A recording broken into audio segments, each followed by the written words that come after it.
Greetings, comrades, and welcome to the Eastern Border.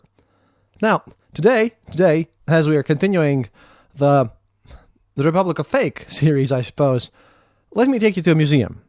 Not a museum of art or history or science, but a museum of absurdity. The writer Ivan Davidov recently reminded me of a place that existed in Moscow shortly after 1953. It was the Museum of Gifts to Comrade Stalin. It was a strange place. A temple to a dead god. Workers from all over the Soviet Union had sent gifts to the leader. Carpets woven with his face, steel models of blast furnaces, but the most impressive exhibits were the cakes. Huge, magnificent confectionery towers. Cakes the size of car engines, covered in sugar roses and marzipan stars. But there was a problem. You see, Stalin died. The cakes remained. The museum directors were terrified. They couldn't throw them away. That would be sacrilege. You can't put Comrade Stalin's birthday cake in the trash. So they put them under glass. Huge, airtight glass domes. And for years, visitors would walk past these majestic white towers. They looked perfect. But if you look closer, if you put your face right up to the glass, you would see that inside, the cakes were collapsing. The sugar was cracking. The cream was turning green. The mold was eating the structure alive from the inside out. It reminds me of the old Soviet joke about the man who runs into a clinic and screams, "I need an eye-ear doctor, immediately." And the receptionist says, "Comrade, there is no such doctor. There are ophthalmologists for eyes and otolaryngologists for ears. Which one do you want?" And the man screams back, "I need both. You don't understand. I'm hearing one thing, but I'm seeing something completely different." Welcome to 2026, comrades. I am, of course, speaking to you from Pilda, 22 kilometers from the Russian border. And right now, the entire Russian Federation is that cake. From the outside, under the glass dome of propaganda, it looks solid. The GDP numbers are up, the flags are waving, the new elite is marching in unison. But today, we're going to smash that glass. We're going to look at the mold. We're going to talk about an economy where the price of oil has dropped, but the price of loyalty has skyrocketed. We're going to talk about a country that is running out of gold, running out of children, and running out of sanity. And most terrifying of all, we are going to talk about how the rot has started to leak out. Because it turns out the fake reality isn't just staying in Russia anymore. It's being exported. We start today in Germany, the land of logic, the land of Ordnung, the land where bureaucracy is a religion and facts are sacred. Or at least it used to be. We tend to think the Republic of Fake, Putin's propaganda machine, is something that only works on Russians. We think it works on the grandmother in Omsk who watches Solovyov 24/7. We assume that we, in the West, are immune. We have critical thinking, after all. We have independent media, like yours truly. We know that when Sergei Shoigu opens his mouth, the opposite of what he says is true. We apparently, haven't informed the German Office for Migration just yet.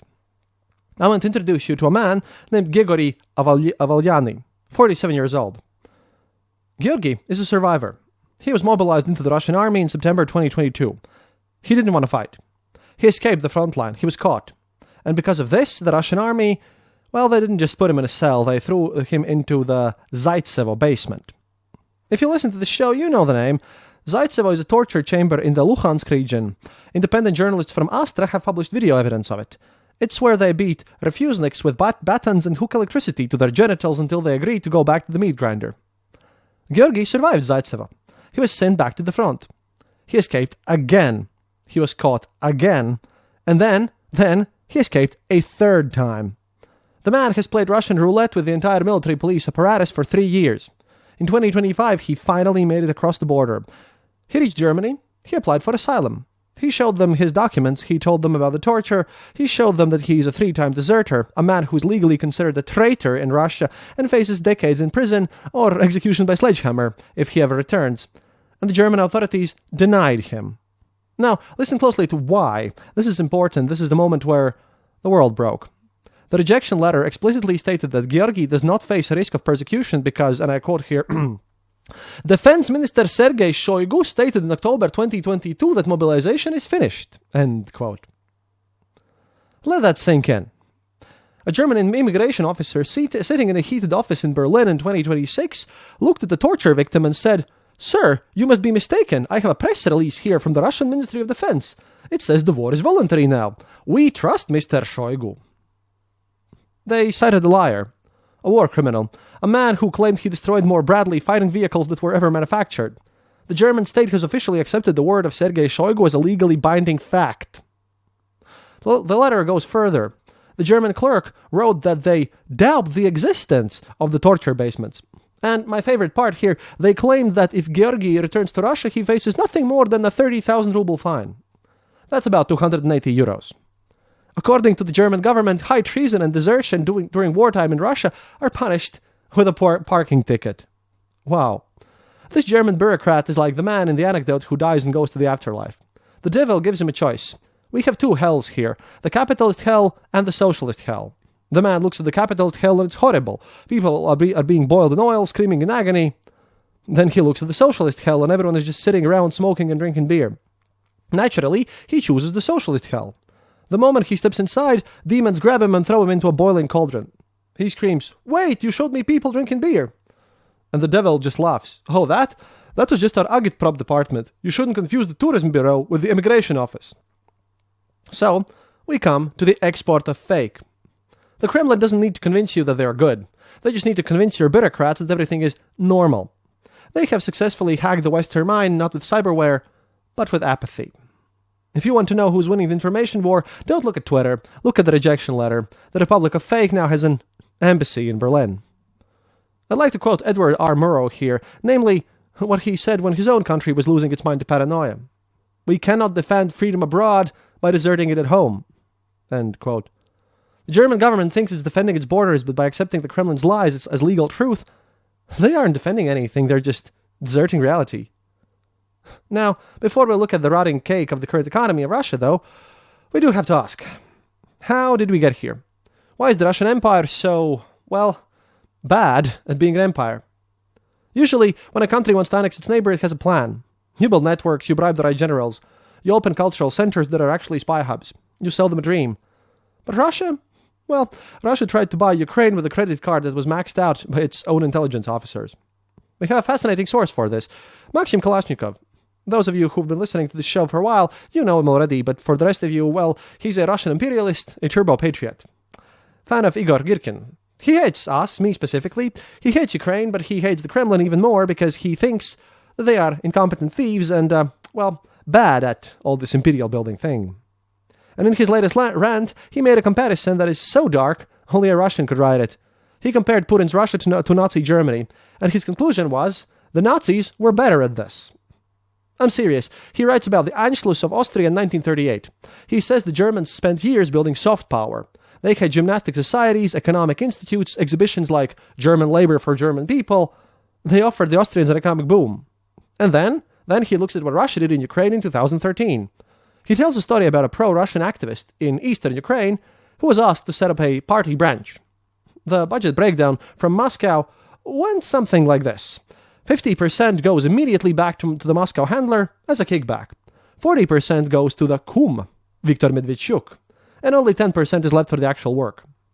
And when the local guy asked, "Hey, what about cultural events? What about Russian books? What about student exchanges?" The Moscow handler just laughed in his face and said, "We are talking about hard cash, you idiot. Stop spouting nonsense." So this is where we get to the kickback empire. They didn't invade Ukraine to build a Russian world. They invaded because they needed to launder the budget allocated for invading Ukraine. Kalashnikov's conclusion is devastating. He says the Germans worked. We just stole. It turns out you can't buy loyalty with 90% rake-off. Who knew? But don't worry, they fixed the problem. Now instead of bribing Ukrainians, they just bombed them. As Hunter S. Thompson, one of the most influential journalists out there who directly inspired me to do this work, wrote about the collapse of another dream. Quote, "The empire is no longer the shining city on a hill. Now we are just a colossus of corruption, stamping out anything that challenges the machinery of greed." This works for modern Russia too. They aren't conquerors anymore. They're just armed accountants with a license to kill. It's much worse for the PR, but hey, at least the artillery shell manufacturers are paying their kickbacks on time. So the empire was built on theft. But surely the domestic economy is strong. Surely the energy superpower is coming along. Well, those of you who've been listening for this show for a while know where this is going exactly. Let's just check on the president of the Russian Federation. What is poo-poo Mr. Vladimir Putin doing while the front collapses and the oil revenue drops by 24%? Fixing the ruble? Meeting with industrial giants? No, he's designing a cunning business plan for a pie shop. I'm not joking. Ivan Davidov reports that the Minister of Economic Development recently presented a personal plan to Putin for saving a single bakery called Mashenka in the Moscow suburbs. The owner complained on the hotline. Putin sent him a basket of delicacies. The owner sent Putin a basket of pies. And now the entire federal government is mobilized to save one guy's eclairs. It's the logic of the Soviet citizen who calls the party hotline and asks, "Comrade, the radio says we have an abundance of food, but my fridge is empty. What should I do?" The party official replies, "It's simple, comrade. Plug your fridge into the radio network." This is the Mashenka economy. The Tsar is playing SimCity with a single bakery while the rest of the map is on fire. Oh, and it is on fire. We have new data from Professor Igor Lipsitz, the economist who practically invented modern Russian economic theory before he fled to Lithuania and renounced his citizenship. He did the maths on the oil price. He says that if you adjust for inflation, the current Urals oil price of $60 is effectively equal to $18 in 1998 terms. Do you remember 1998? That was the year Russia defaulted. The ruble became toilet paper, and people started paying for vodka with bricks. We are structurally back there once again. But, of course, it gets worse. Lipsitz points out the terrifying stat. The non-oil deficit is 6.5% of GDP. That means the real economy, factories, IT services, only pays for 2/3 of the state. The rest is oil money, and the oil money is dying. How do they plug the hole? They sell the family silver. According to the Ministry of Finance's own data, they have liquidated 71% of the gold reserves in the National Wealth Fund since the war started. That's like burning the furniture to keep the house warm. And who's running this burning house? Well, Lipsitz just calls them very adequately and nicely the ROZ generation. R for Raspil, sowing the budget. O is for Atkat, or kickbacks, and Z is for Zanos. That is bribing the boss.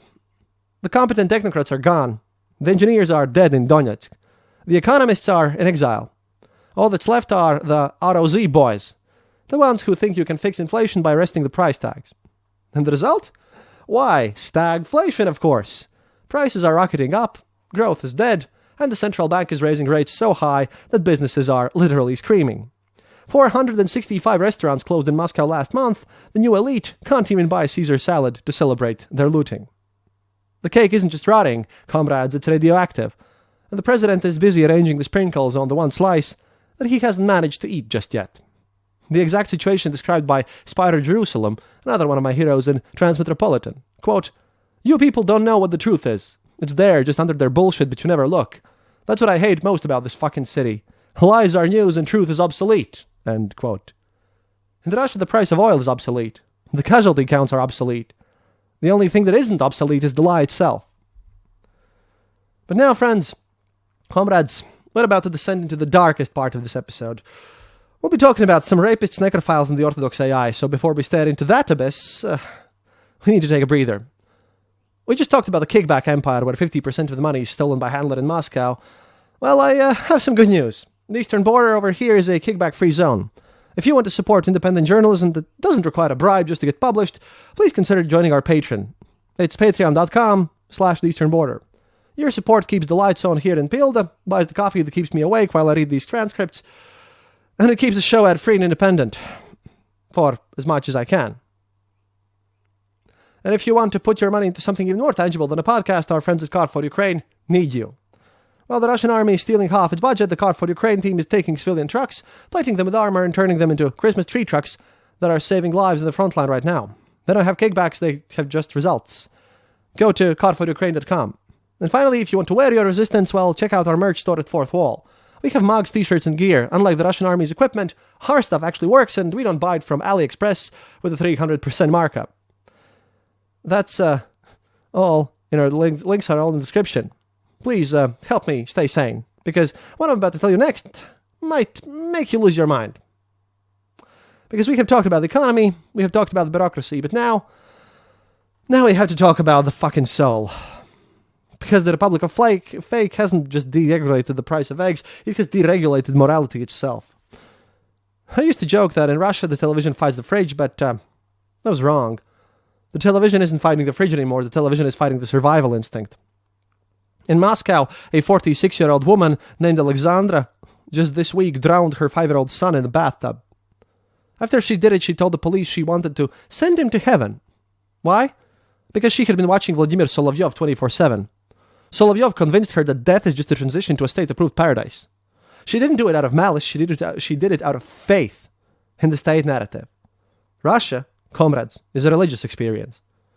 The propaganda is now strong enough to override millions of years of evolutionary biology.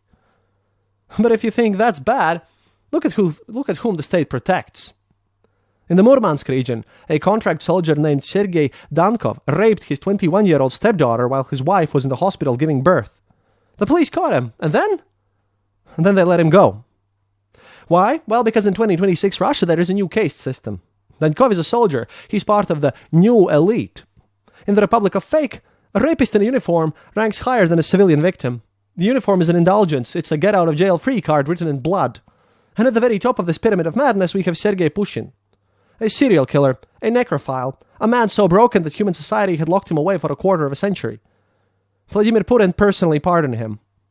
Think about that. The president of the Russian Federation took a pen and signed a decree saying that a man who defiles the dead is morally redeemed because he agreed to kill Ukrainians. Pushin died in Ukraine, likely killed by a drone operator who had no idea he was doing the Russian gene pool a favor.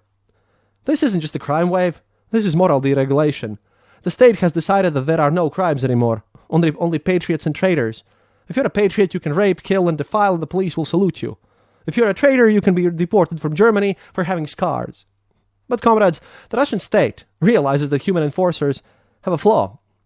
Humans get tired. Humans get drunk. Humans sometimes, very rarely, but sometimes, have a conscience. So the Russian Orthodox Church has decided to fix this design flaw. I'm not making this up. The Church has officially announced that it is developing its own, and honestly, not making this up, Orthodox artificial intelligence. Finally, an AI that doesn't hallucinate facts, but hallucinates sins. This Orthodox GPT will be fully compatible with the Russian world values. But here's the kicker. The journalist Alexander Nevzorov reports that this system isn't just for spiritual advice. It is being designed with a specific feature, automated denunciation. It will scan the internet for blasphemy and atheism and will automatically generate legally perfect reports to the police under Article 148, insulting the feelings of believers. They are automating the Inquisition. Nice. I asked my own AI assistant here, which I use for translating these texts, well, a godless Western digital entity, what it thinks about its new Russian colleague. And for once, the machine actually sounded disgusted. It told me, when I asked him about this, quote, "Kristaps, if you constrain the neural network with dogmas that cannot be questioned, you do not create intelligence, you create a digital lobotomy. But the terrifying part isn't the theology, it's the efficiency. By automating the writing of denunciations, the Russian Orthodox Church is admitting that their God is no longer powerful enough to punish sinners. He needs an algorithm to help him file the paperwork. They are attempting to outsource Judah's job to a server farm because apparently humans are just too slow at betraying each other these days." End quote. Outsourcing Judas to a server farm. Seems like a nice little addition to the theology, the new theology of the Russian world. But, here we have to take a look back here, because we've looked at the economy, church, prisons, everything. But what about the feudal lords? What about the people who actually own the palace? Well, let us look closely once again at the Kadyrov dynasty, and, well, we will realize that the pilot might be dead and the plane is flying on autopilot.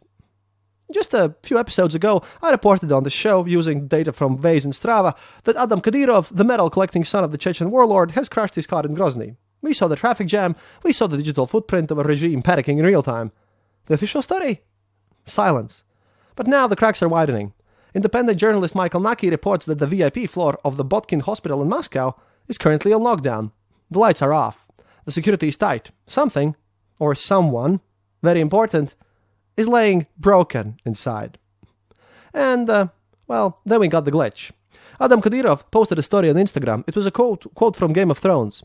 "I grew up among soldiers. I learned how to die a long time ago."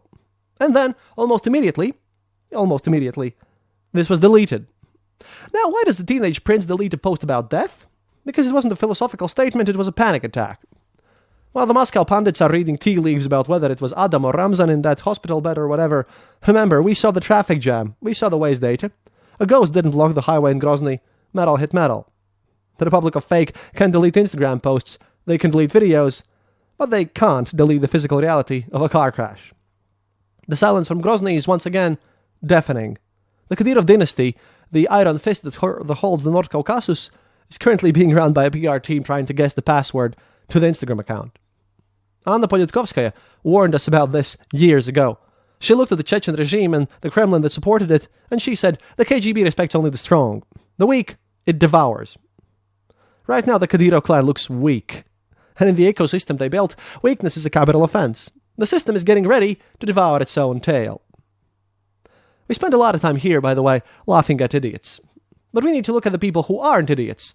We need to look at the Z turbo patriots, the ideologues more. The Strelkovites, the imperialists, the people who actually want this war. Because if you read what they're writing in their closed Telegram channels, you realize something terrifying. They know it's over too. I've been reading, for my PhD, the internal philosophy of the Russian nationalist movement. These aren't the liberals dreaming of Starbucks returning to Moscow. These are the wolves, and their conclusion is bleak. They currently argue, from posts literally made yesterday, that the democratic Russia of the 90s was a myth. There was no democracy. There was just an anti-communist coup that immediately turned into a dictatorship.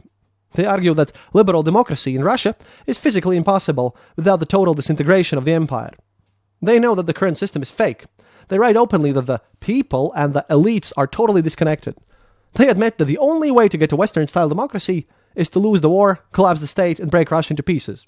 Which is, by the way, exactly what's going to happen according to my analysis. And since they don't want that, they're trapped. They are trapped in the cycle of dictatorship that gets harder and more brittle every year. Not only hope, the successor. The entire Russian political philosophy right now is just sitting in a dark room and praying that when Putin dies, the next Tsar will be somehow better. That he will be young, energetic, and fix everything by magic. I vote on random aliens coming over and fixing everything instead. This is not a strategy. This is a cargo cult. It's the exact scenario of the collective farm meeting, like in the joke in the 1980s. Yet another Soviet joke, you guys seem to love these. Quote, the chairman stands up and says, comrades, we have 2 items on the agenda today. Item 1, repairing the roof on the cowshed. Item 2, building communism. The crowd waits. The chairman sighs. Since, well, we have no wooden boards to repair the shed, we will move directly to item 2. End quote. And on the front lines, well, yeah, they don't have the woods too, the wood too. The mood's even darker there. A political technologist currently fighting in the trenches gave an interview to the Ural portal recently. He didn't mince words. He said the special military operation has gone out of fashion. It's a subculture now over there, like anime or goth music. The rest of the country has moved on. The donations have dried up because the people are poor. The ideological volunteers are all dead or burnt out. Now they only got the mercenaries who are there for the money. And the money, as we've seen, is running out. He said something very profound about the nature of this war. He said, quote, we are burning the Kiev grandmother so the Yekaterinburg grandmother doesn't freeze. It's pure pragmatism. If a power plant in Ukraine powers a factory, we destroy it, even if the babushka freezes. End quote. This is the end of the brotherly nations myth. It's the end of denazification. It's just 2 grandmothers freezing in the dark, while the soldier who hates his own government fires a rocket he can't afford, waiting for the Tsar who isn't coming. The Republic of Fake has run out of ideas. It has run out of fashion, and soon it will run out of grandmothers. To quote the Doctor of Gonzo one last time, quote, we were riding the crest of a high and beautiful wave. So now, less than 5 years later, you can go up to a steep hill in Las Vegas and look west, and with the right kind of eyes, you can almost see the high water mark. That place where the wave finally broke and rolled back. End quote. The wave of Z-patriotism has broken, and all that's left on the beach are the dead crabs and freezing grandmothers. While the nationalists are despairing, the elites are panicking because they know something the nationalists don't. The money is gone. There are rumors swirling in Moscow right now, reported by independent outlets and even hinted on Russian television, that secret negotiations are happening in Abu Dhabi. The rumor that envoys from the Trump team met with Russian officials, and what did the Russians offer? Did they demand total victory? Oh, no. According to these leaks, the Russian elite is so desperate in this war that they are willing to use the frozen $300 billion of central bank assets to pay for the reconstruction of Ukraine. They're calling it investment. But let's be honest here. It's reparations. They're trying to buy a ticket out of the hell they created with the money they already lost. They're trying to bribe their way back into the civilization. But why are they so desperate? Because they know full well the state of their own army. And this brings us to my favorite character of this entire tragedy. A man known in military circles as Yura Unitaz. Yura the toilet. Why do they call him that? Because before he was put in charge of the Russian drone procurement, he was allegedly a toilet salesman. This man is the perfect symbol of modern Russia. He's responsible for the lives of thousands of soldiers. And what does he buy for them? Boafeng radios. Cheap, civilian, Chinese walkie-talkies that you can buy on AliExpress for $20. The Second Army of the world is fighting a high-tech war using radios that any teenager can listen to. And when the real soldiers, like the drone operators Ernest and Goodwin, complained about this corruption, well, then they were sent to the assault lines as infantry just to die. They were murdered by their own commanders to cover up the theft. General Goremikin, the head of the political directorate, is currently suppressing the investigation. Why? Well, because if you pull the thread on Yura Unitaz, the whole suit falls apart. And that brings us back to the museum. Back to the cake under the glass. The German immigration officer looks at the glass and sees a shiny solid empire. The Russian mother looks at the glass and sees a holy cause worth drowning her child for. The new elite looks at the glass and sees a license to rape and kill. But we have looked inside, we have seen the mold. We have seen the toilet salesman running the army. We have seen the gold reserves vanishing, and we have seen the desperate envoys in Abu Dhabi trying to pay reparations with stolen money. The cake is rotting, comrades. It has been rotting since 1953. And no amount of Orthodox AI or prison camp heroes can stop this decay.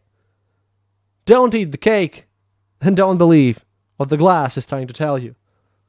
This is Kristaps Andrejsons reporting from Pelda. До свидания, товарищи, and remember, happiness is mandatory. But one last thing before you go. And we have spent this whole last half hour laughing at the incompetence and horrifying ourselves with the cruelty of this Republic of Fake, and it's easy to feel paralyzed by it. To feel like it's just a giant, unstoppable wave of madness, but it's not unstoppable. Real people are actively stopping it every day.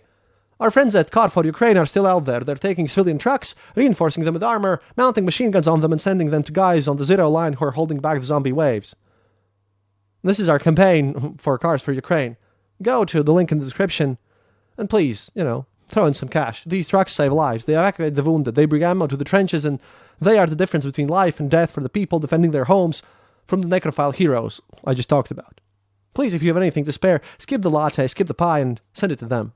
CarForUkraine.com. And remember, once again, happiness is mandatory.